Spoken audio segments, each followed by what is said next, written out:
asanga atambula n'egganga guba musango era twagala AIGP twagala minisita bano bafulumye kubanga bano batwala art mukirize mugane balamu yatusukulumako ngojeko olugezigezi lwatuteekako naye yatusukola ki now is a honorable minister I know yinza bonna obutereza sekite eno nga miniki kaka twagala nga mulinkwe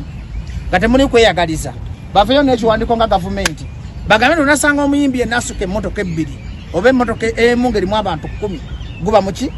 kuba bakikolako mbadde njogerako n'abakulira ebitongole by'okwerinda ne baŋŋamba bali mu kukihandolinga naye obuzibu bwa gavumenti y'omwami ono ejja leeti ng'ekizimba kimaze kusajjuka ddagala singa gyoba sepalasa ebuloba yandibadde another case poliisi yali efudde gitaddewo crime scene ne beefula nti balumiddwa nnyo nti palasa akoze eki wanyuma newe nakola practical wamma mbadde nkugamba nti jogala minisita nga ali mu kamera mwena nga mumulaba aveyo ku meeting eriensi nti government jaweereza ze jenjagala okujja mu buyinza egenda kutandika okuhandolinga okulabanga edismantlinga criminal gangs bakubategeeza nti oluvannyuma lw'olukiiko luno bakama bange mubalabye decision gyetuteekinze gye tugenda okulemerako kino ekintu okuva lwekyabaddewo fenna tuli mu kukivumirira era nga tugamba bannaffe abo nti mutegeere nti nno tetugenda kukkiriza mulimo guno kufa nga tutunula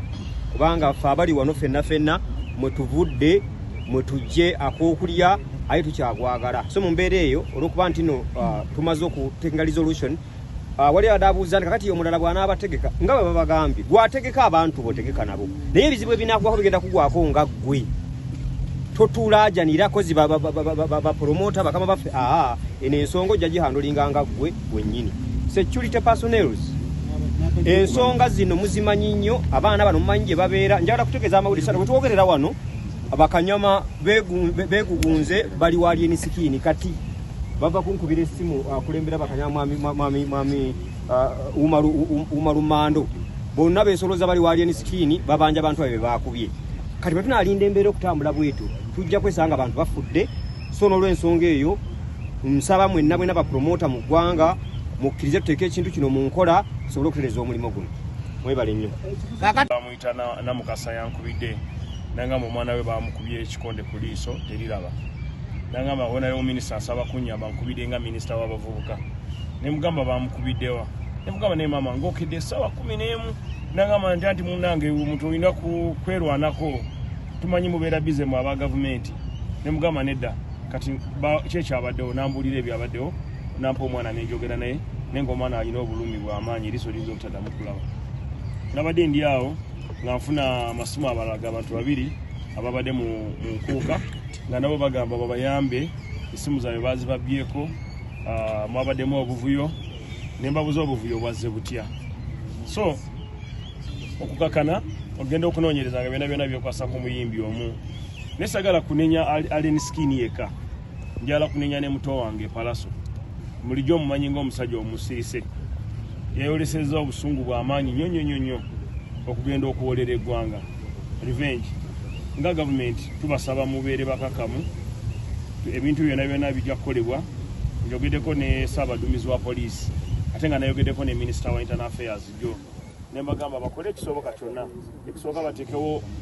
okwerinda oba obukuumi wakati w'abano abayimbi bombi basooke tubafunira obukuumi ekyokubiri badismantlinga egangs zaabwe ekyokusatu abantu abeetabye mu buvuyo ku njuyi zombi bavunaanizibwe ate omuntu ayakubiddwa nga yakubiddwa ekibinja abakulembera komanda waabwe waba aleni skin ajjanjaba abantu byakoze eki byakubye omuli bakanyama n'abantu abalala tene ekirala nga promota njagala okubasaba mwe n'abayimbi Leon Island yabeerawo tiyabeerako n'abasiru abantu abagwagwa bagenda nga bakola kye bayita ekigaali ne muyita ku kkubo wano ne mubba buli dduuka lye musanze nti mutwala pulezidenti wamwe oba meeya wamwe Bobi Wine yabeera ne firebase wadde yali nafu ne firebase eyo naye talina muntu guyanyagako bintu nga batambula Gagameiro ya Bebe Cool ne saawulirako nti yeyise mu ntinda negenda nga enyaga buli kyesanze ku stage lwaki zino zifangoni zo zibeera exceptional nti zo zirina obuyinza obugenda nga bubba abantu obujja ku mulyango n'omenya geeti kwegamba nyoleddwa nnyo kubange mabega nayogerako na Allen Skin ne mubulira nga muto wange ne mugamba tukwate mpola bino ebintu wegendereze nagamba ndi ati muzeyi tofuna budde bundaba so kakati ndowooza nasazeewo ne bapromota bannange okubakangavula mu ngeri y'ekisajja ekikulu ekisooka kubajja ku stage abeetabye mu kulwana enjuyi zombi bave ku stage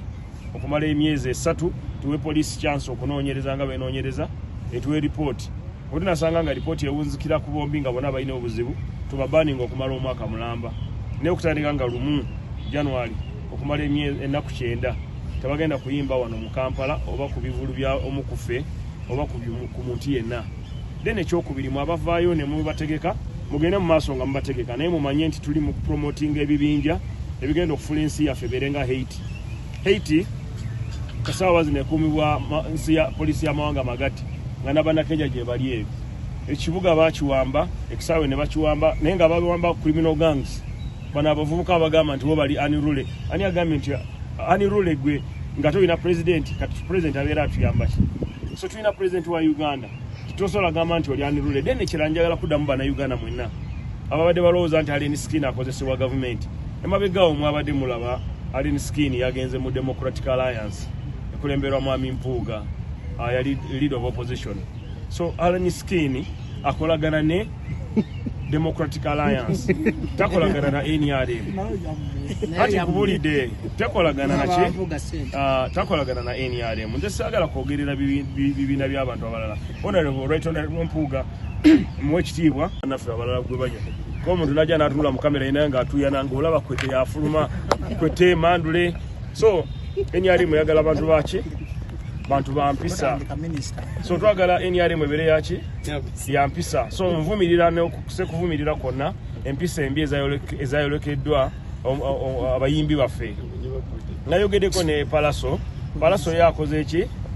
ye agamba nti baba nakoze ensobi naye oyo mwana abadde asusse najja ne bubendera n'awuuba najja mu ddwaliro nga ye musirise yampadde ensonga ze ne mugamba kati tukakane tulekeraawo okulwana tukole ceasefire then Allen yes namufuna naye era we namufuna ngenda mugamba oli suspended for 90 days nga toyimba bantu wonna abamabala mba mubayimba mwetegeka okubonaabona ebyamwe temutukubira nti abasajja baze ne basalako bbaala ne bajinyaga ne banywa ne bbiya ku bwereere temutubulira ebyo then ekirala ekisembayo njagala okukubiriza abapromota bannange nti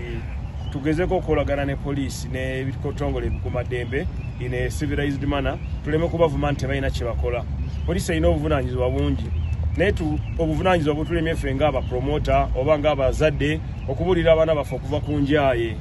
abaana banywa enjaaye abaana bali obukoola olina gana n'okugamba nti nze kino kibira tulya bukoola nobeera ng'obeera mu kibira ekiri obukoola so njagala kubasaba mwenna bannayuganda amubulire abaana bamwe bave ku njaaye bave ku mayirungi bave ku mwenge baleke n'okunuununta petroli gwe banuuna oyo ku nnyindo so nja kusaba Haji Kavuma naye ayongerezeeko ku byenjogedde bwe munaba mwagala oluzungu nja kusaba Mwami Bajajjalu abawe mu teeka oluzungu bannamawulire baganda baffe mwenna kamera ziri eno nsanyusa okubalaba mwenna era nsanyuse nnyo okwogerako eri eggwanga nga chairman wa promota ebigambo mukama wange honorable minister byayogedde byonna bituufu 100 ku 100 tubaweze tetukkiriziganya na muntu yenna ayitibwa nti yalwana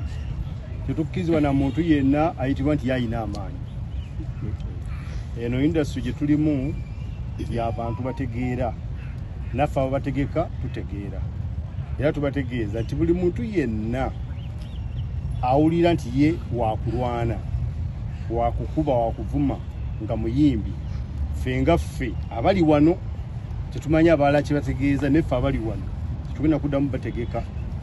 era ayinza omuyimbi ajja kuva yakubuuza obadde otegeka ddi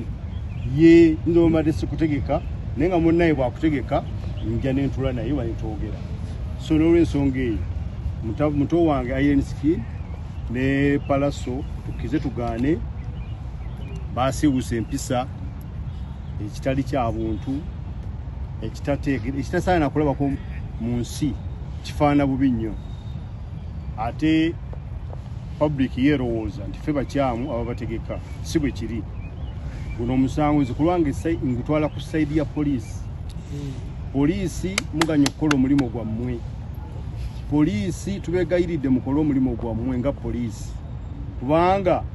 abantu abambawulidde ebbanga ddene olimbu ayina eggaali n'oli ayina eggaali. Ekiva mu ggaali mukimanyi mwenna nga poliisi. Tubeegayiridde mukole omulimu gwammwe poliisi. Aye tubeegayiridde mukwatagane naffe tukole omulimu guno kuba kyannaku nnyo kibi nnyo abantu okujja mu ssho nga bazze kunyumirwa ne baddayo na biwundu. Naye nga ababakubye bantu bannaabwe ate nga ne poliisi bamanyi oba ebalaba. So mbadde tusaba poliisi kkiriza bw'olaba nga kikulumya okufuna bw'okikwata ffe tuyite nga bapromota tutuuleko nammwe tubalage bwe tuyinza okukola ekintu kino. Abantu bano baddemu empisa baddemu amagezi nammwe abalabye abaagala abantu abo tubeegayidde mukkirize ku luno abantu abo bawummuleko ko katono baddeko ebbali abayina empisa z'abantu bajja babakolera omulimu gwe mwagala. Olw'ensonga eyo mwebale nnyo mwebalire ddala. Omwogezi wa promoter violence that erupted both at Nkuka in Lubiri and also in Buloba,